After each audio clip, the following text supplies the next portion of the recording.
Comme son nom l'indique, un pneumatique contient de l'air. Or, cet air a inévitablement tendance à s'échapper. Petit à petit, le pneu se dégonfle. Les conséquences de cette chute de pression sont multiples. Le pneu se déformant plus, s'échauffe trop et s'use prématurément. La précision de conduite est altérée et la consommation de carburant augmente. Au pire, on risque la dislocation avec perte de contrôle du véhicule.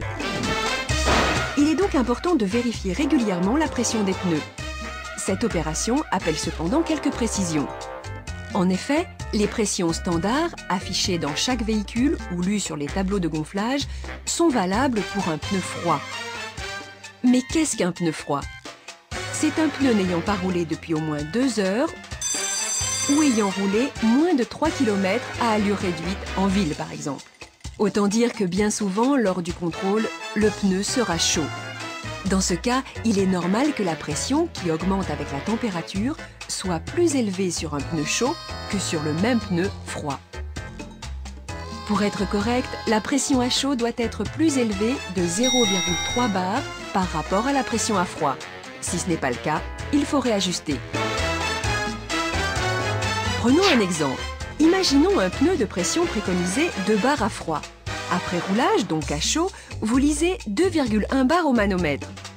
Bien que la pression soit supérieure à la pression nominale, il vous faudra réajuster à 2 plus 0,3 bar, soit 2,3 bar, pour tenir compte de l'effet pneu chaud.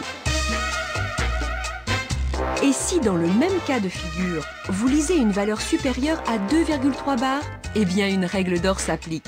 Ne jamais dégonfler un pneu chaud. D'autres circonstances peuvent amener à adopter une pression de gonflage supérieure à celle préconisée. Plus 0,3 bar dans la perspective d'un parcours sur autoroute d'une durée supérieure à 2 heures, plus 0,4 bar sur les pneus arrière d'un véhicule tractant une remorque ou une caravane. Vous l'aurez compris, la pression des pneus demande une attention particulière. Elle doit être contrôlée au moins une fois par mois et systématiquement avant un long trajet. Et pensez bien à remettre les bouchons de valve. Ah, un dernier détail, n'oubliez pas de vérifier la roue de secours.